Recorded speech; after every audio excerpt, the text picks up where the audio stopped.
Hello, everyone. Alicia here. Okay, I'm excited. We're gonna go deep. This is The Seed of the Soul by Gary Zukav, and I'm gonna read the introduction to it and kind of stop here and there and talk about it a bit. But yeah, this is good stuff. Get ready. Okay, he offers us a new perspective on how to go forward. And you're going to see how this ties into everything else that we're talking about. Okay, this is chapter 1 called Evolution. The evolution that we learned about in school is the evolution of physical form. We learned, for example, that the single-celled creatures of the oceans are the predecessors of all more complex forms of life. A fish is more complex and therefore more evolved than a sponge. A horse is more complex and therefore more evolved than a snake. A monkey is more complex and therefore more evolved than a horse, and so on, up to human beings, which are the most complex and therefore the most evolved life forms on our planet. We were taught, in other words, that evolution means the progressive development of organizational complexity. This definition is an expression of the idea that the organism that is best able to control both its environment and all of the other organisms in its environment is the most evolved. Survival of the fittest means that the most evolved organism in a given environment is the organism that is at the top of the food chain in that environment. According to this definition, therefore, the organism that is most able to ensure its own survival, most able to serve its self-preservation, is the most evolved. We have long known that this definition of evolution is inadequate, he says, but we have not known why. Which, when I read this book, I was so intrigued because I knew it was inadequate, but I wasn't sure why. I was like, please tell me. Okay, when two humans engage one another, they are, in terms of organizational complexity, equally evolved. If both have the same intelligence, yet one is small-minded, mean, and selfish, while the other is magnanimous and altruistic, we say that the one who is magnanimous and altruistic is the more evolved. If one human intentionally sacrifices his or her life to save another, by, for example, using his or her own body to shield another from a bullet or a speeding car, we say that the human who sacrificed his or her life, indeed, was one of the most evolved among us. We know these things to be true, but they are at variance with our understanding of evolution. Jesus, we are told, foresaw the plot against his life, even to the details of how his friends would act and react, yet he did not run from what he saw. The entirety of humankind has been inexorably shaped by the power and love of one who gave his life for others. All who revere him, and almost all who but know his story, agree that he was one of the most evolved of our species. Our deeper understanding tells us that a truly evolved being is one that values others more than it values itself, and that values love more than it values the physical world and what is in it. We must now bring our understanding of evolution into alignment with this deeper understanding. It is important that we do this because our current understanding of evolution reflects the phase of evolution that we are now leaving.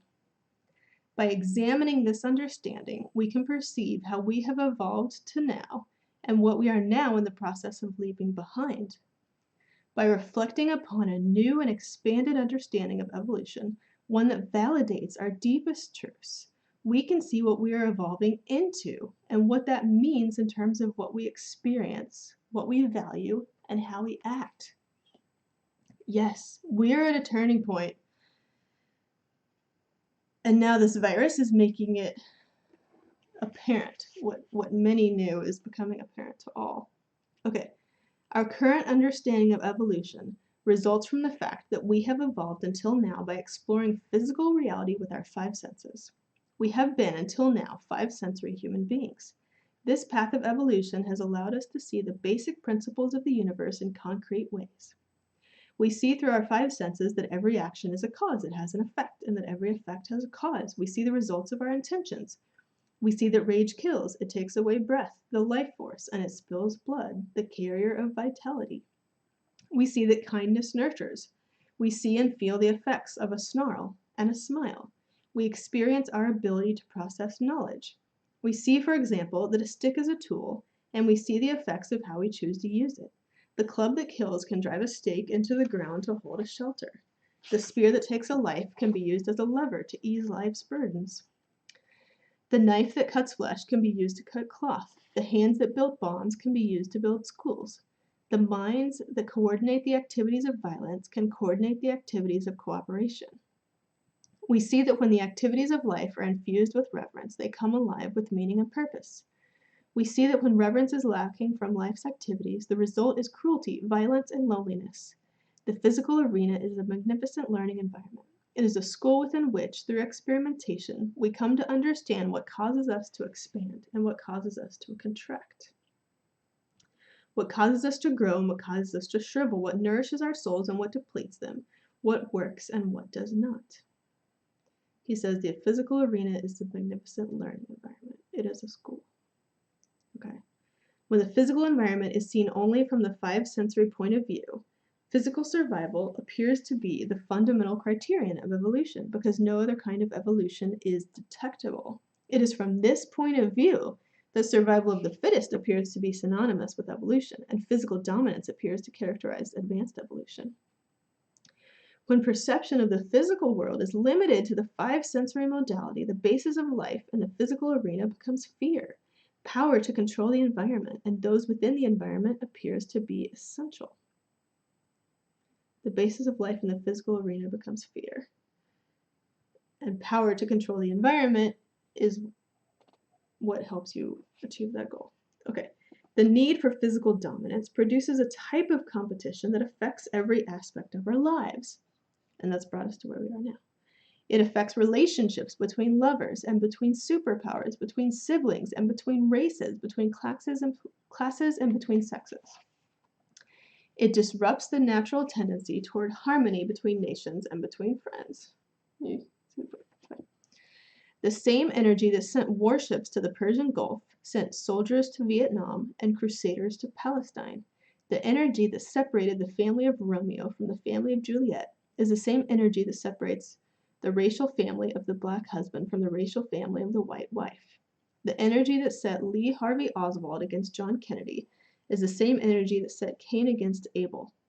Brothers and sisters quarrel for the same reason that corporations quarrel. They seek power over one another.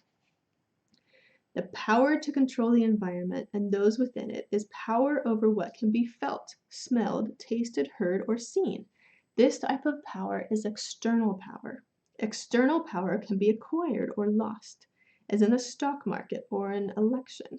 It can be bought or stolen, transferred, or inherited. It is thought of as something that can be gotten from someone else or somewhere else. One person's gain of external power is perceived as another person's loss. The result of seeing power as external is violence and destruction. All of our institutions, social, economic, and political, reflect our understanding of power as external. All of our institutions today, social, economic, political, reflect our understanding of power as external.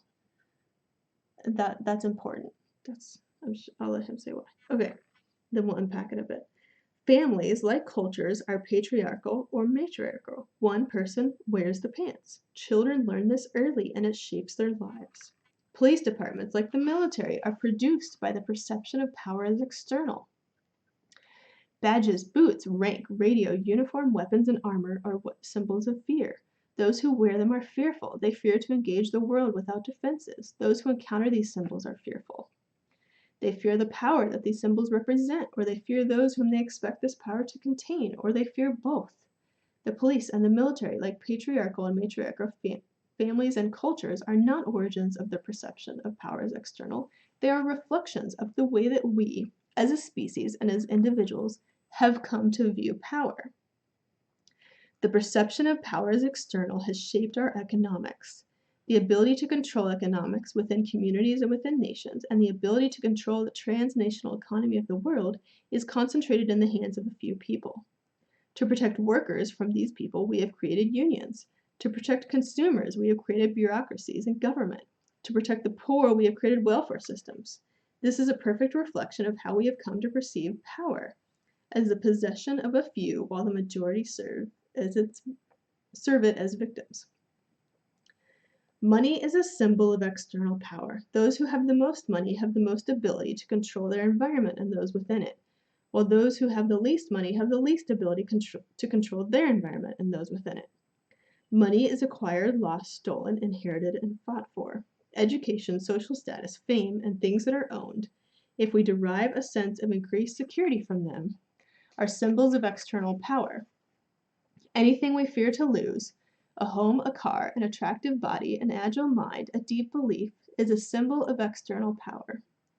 What we fear is an increase in our vulnerability. This results from seeing power as external.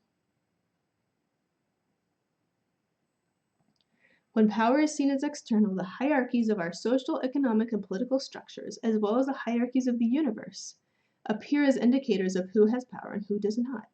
Those at the top appear to have the most power, and therefore to be the most valuable and the least vulnerable. Those at the bottom appear to be the least powerful, and therefore to be the least valuable and the most vulnerable. From this perception, the general is more valuable than the private, the executive is more valuable than the chauffeur, the doctor is more valuable than the receptionist. The parent is more valuable than the child, and the divine is more valuable than the worshiper. We fear to transgress our parents, our bosses, and our God. All perceptions of lesser and greater personal value result from the perception of power as external.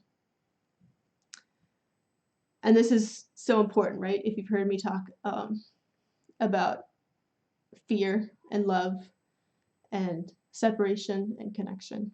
Yeah, okay. But I love his summary here, just helping us reflect on seeing this through the lens of power and just seeing kind of how valuing things in a certain way got us to where we are. Because that can help us talk about how to change how we go forward, right? We've got to change how we see things in order to change our reality. Competition for external power lies at the heart of all violence. The secondary gain behind ideological conflicts, such as capitalism versus communism, and religious conflicts, such as Irish Catholic versus Irish Protestant, and geographical conflicts, such as Jew versus Arab, and familial and marital conflicts, is external power. Oh, this is good. Okay, he says, the perception of power as external splinters the psyche, whether it is the psyche of the individual, the community, the nation, or the world. Viewing power as outside of yourself splinters your psyche. There is no difference between acute schizophrenia and a world at war. There is no difference between the agony of a splintered soul and the agony of a splintered nation. When a husband and a wife compete for power, they engage the same dynamic that humans of one race do when they fear humans of another race. From these dynamics, we have formed our present understanding of evolution as a process of ever-increasing ability to dominate the environment and each other. This definition reflects the limitations of perceiving the physical world with only 5 senses. It reflects the competition for external power that is generated by fear. After millennia of brutality to one another, individual to individual, and group to group, it is now clear that the insecurity which underlies the perception of power as external cannot be healed by the accumulation of external power. It is evident for all to see, not only with each newscast and evening paper, but also through each of our countless sufferings as individuals and as a species, that the perception of power as external brings only pain, violence, and destruction. This is how we have evolved until now, and this is what we are leaving behind. Yes. Our deeper understanding leads us to another kind of power, a power that loves life in every form that it appears, a power that does not judge what it encounters, a power that perceives meaningfulness and purpose in the smallest details upon the earth. This is authentic power. When we align our thoughts, emotions, and actions with the highest part of ourselves, we are filled with enthusiasm, purpose, and meaning. Life is rich and full. We have no thoughts of bitterness. We have no memory of fear. We are joyously and intimately engaged with our world. This is the experience of authentic power. Authentic power has its roots in the deepest source of our being. Authentic power cannot be bought, inherited, or hoarded. An authentically empowered person is incapable of making anyone or anything a victim. An authentically empowered person is one who is so strong, so empowered, that the idea of using force against another is not a part of his or her consciousness. It's not a part of their vocabulary. No understanding of evolution is adequate that does not have at its core that we are on a journey toward authentic power. So he says there's a whole nother level of our journey that cannot be explained or understood by this materialistic external perspective that so far has dominated our culture, right? That understanding of evolution is not adequate. We are on a journey toward authentic power. And that authentic empowerment is the goal of our evolutionary process and the purpose of our being. Okay, we are evolving from a species that pursues external power into a species that pursues authentic power.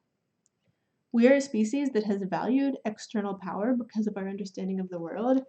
It's time for our understanding of the world to change and transform, and as a result, we're going to learn to pursue authentic power,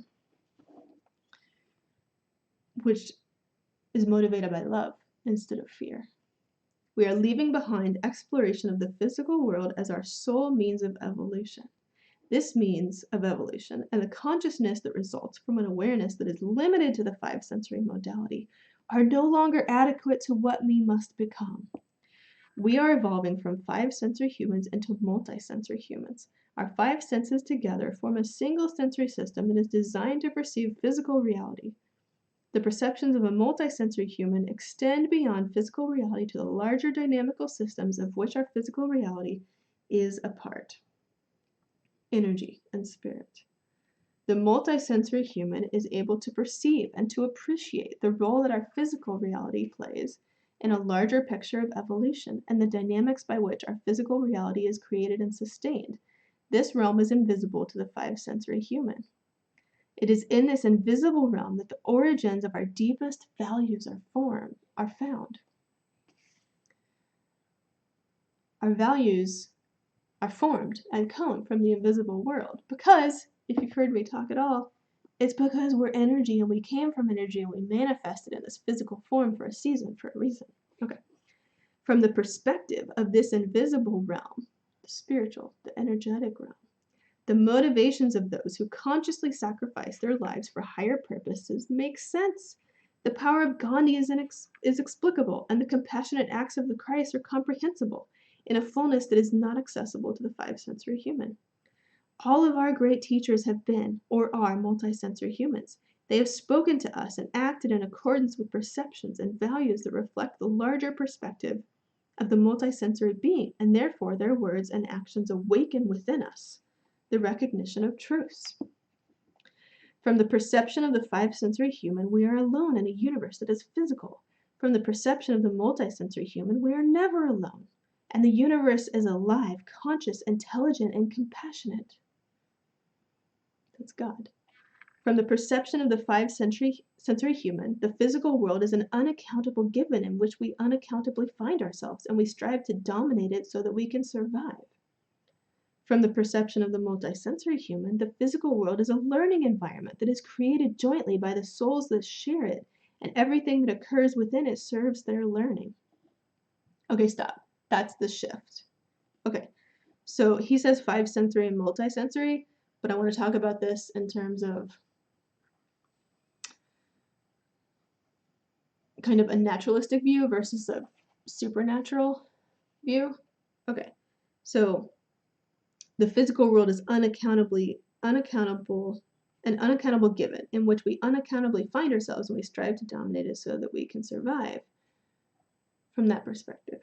But our new perspective through a spiritual view is that this physical world is a learning environment that is created jointly by the souls that share it, and everything that occurs within it serves their learning. So instead of victims, we are part of the creators. Our souls create this reality in order to grow and heal and learn. Okay, he says, from the perception of the five sensory human, intentions have no effects. The effects of actions are physical, and not all actions affect us or others. From the perception of the multisensory human, the intention behind an action determines its effects. Every intention affects both us and others, and the effects of intentions extend far beyond the physical world. Because everything is energy and everything is connected, right? What does it mean to say that an invisible realm exists in which the origins of our deeper understandings are located? What are the implications of considering the existence of a realm that is not detectable through the five senses, but that can be known, explored, and understood by other human faculties, by your soul, by your spirit, by your spiritual knowing that will awaken when you choose to experience that higher realm? When a question is asked that cannot be answered within the common frame of reference, it can be classified as nonsensical, or it can be dismissed as a question that is not appropriate, or the person who is asking the question can expand his or her consciousness to encompass a frame of reference from which the question can be answered. So he's saying when you ask a question that cannot be answered within your current frame of reference, you can say it's ridiculous. Or you could expand your current frame of reference to something that makes space for it, right? The first two options are the easy ways out of a confrontation with a question that appears to be nonsensical or appropriate. But the seeker, the true scientist, will allow himself or herself to expand into a frame of reference from which the answers that he or she is seeking can be understood. Which is why Rob Bell encourages us to be open, right? To be open. All the authors that I read, they start by saying, okay, be open to this. Consider the mystery, be open to things being bigger, brighter, more complex and beautiful and paradoxical than you realized. We, as a species, have been asking the questions, is there a God? Is there a divine intelligence? And is there a purpose to life? For as long as we've been able to articulate questions.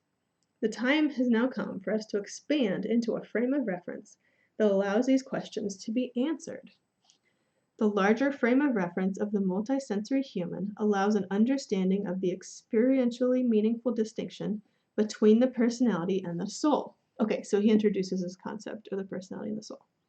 Your personality is that part of you that was born into, lives within, and will die within time.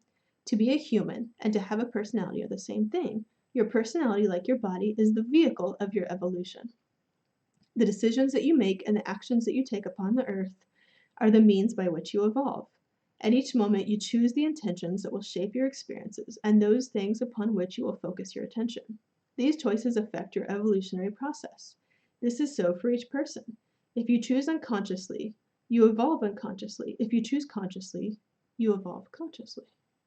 The fearful and violent emotions that have come to characterize human existence can be experienced only by the personality. Only the personality can feel anger, fear, hatred, vengeance, sorrow, shame, regret, indifference, frustration, cynicism, and loneliness. Only the personality can judge, manipulate, and exploit. Only the personality can pursue external power. Which is why Eckhart Tolle and Wayne Dyer both talk about being the watcher of your thinking and being cultivating the witness, because your soul can watch your personality. Your soul does not judge. Your soul is love. Your soul is unattached.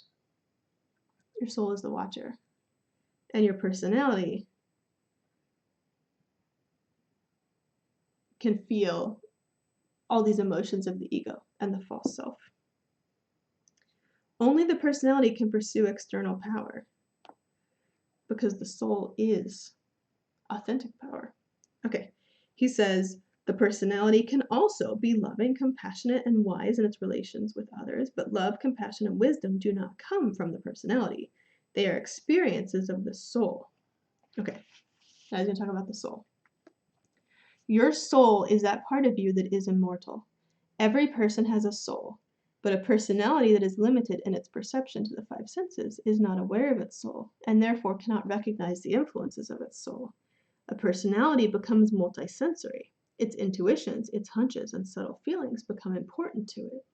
It senses things about itself, other people, and the situations in which it finds itself that it cannot justify on the basis of the information that its five senses can provide. So he's talking about spiritual awakening. As a personality begins to awaken to the soul, it has intuitions and hunches and feelings that doesn't match its former paradigm, right? Okay, he says it comes to recognize intentions and to respond to them rather than to the actions and the words that it encounters. It can recognize, for example, a warm heart beneath a harsh and angry manner and a cold heart beneath polished and pleasing words, right? So experiencing the world energetically instead of at face value, right? When a multisensory personality looks inside itself, it finds a multitude of different currents. Through experience, it learns to distinguish between these currents and to identify the emotional, psychological, and physical effects of each. So he's talking about self-mastery. Spiritual awakening is self-mastery. You are no longer just driven unconsciously by the ego, but you begin to recognize the different influences and the different voices inside your mind, right? You watch it and you become aware, and then you can influence it and you can flip the switch and you can turn the dial and switch the way that you anyway. Okay.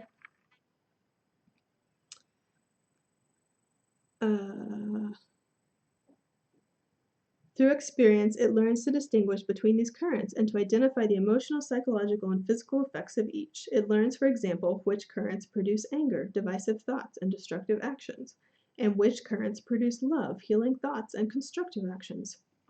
In time, it learns to value and to identify with those currents that generate creativity, healing, and love, and to challenge and release those currents that create negativity, disharmony, and violence. In this way, a personality comes to experience the energy of its soul. Your soul is not a passive or a theoretical entity that occupies a space in the vicinity of your chest cavity. It is a positive person. Okay, your soul. It is a positive, purposeful force at the core of your being. It is that part of you that understands the impersonal nature of the energy dynamics in which you are involved, that loves without restriction and accepts without judgment. If you desire to know your soul, the first step is to recognize that you have a soul. The next step is to allow yourself to consider, if I have a soul, what is my soul? What does my soul want? What is the relationship between my soul and me? How does my soul affect my life? When the energy of the soul is recognized, acknowledged, and valued, it begins to infuse the life of the personality. When the personality recognizes the energy of the soul, they begin to come together.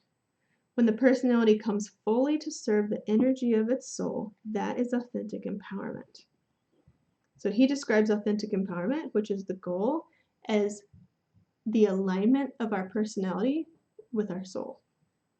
And I would agree.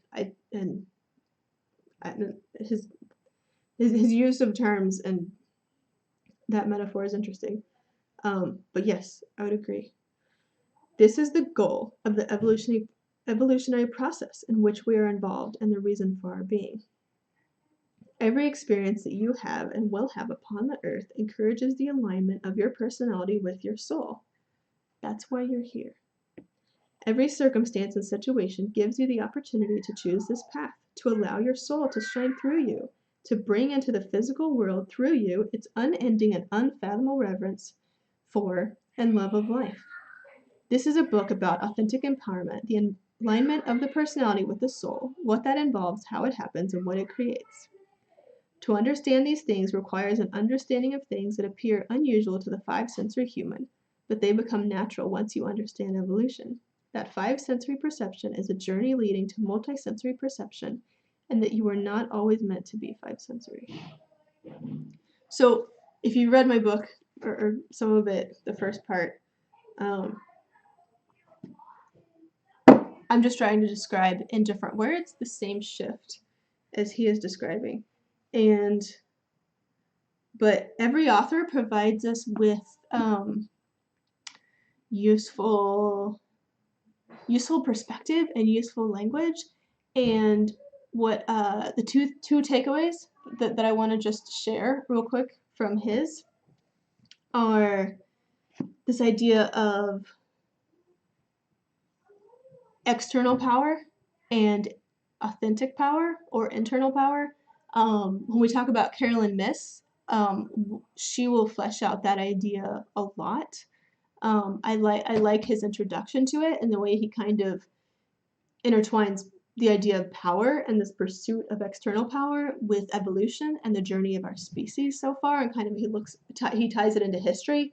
When we get to Carolyn Miss, she really talks about power in an experiential way and how we personally relate to this dynamic of power in the world. And she talks about how everything is kind of transactions of power or influenced by power. But then his other concept, so he talks about evolution and power, but then he talks about the personality and the soul, right? So we've talked about the soul some, and we talked about the ego.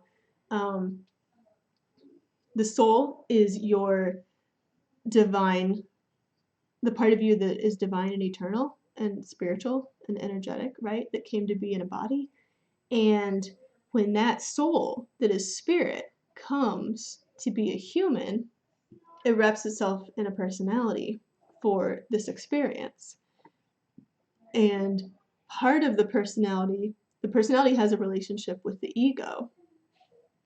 And so the ego is that false self that is separated from God. That, like, when you forget your soul and then you recover your soul, because if when you were born, if you knew everything that your soul knows, you couldn't have the journey here that your soul came to have, right? So our awakening throughout our lifetime, our awakening is the natural process that we are meant to have. And we have experiences, most of us. Some awaken very early, but we have experiences that are meant to be part of our journey. And then as we heal things, that's an experience that our soul was meaning to have in this lifetime. And so whenever we're in the state where we don't remember our soul, or we're separate from our soul and we don't remember that truth, then we have to replace that. We need an identity. We have to replace that with something. And so that's the ego. It's the false self. And our world is dominated by that thought pattern of the ego. And so we are taught that. And then the unlearning of that fear, that ego, that false self is the spiritual awakening. It's the unlearning of fear and replacing that with love, as Marianne Williamson says.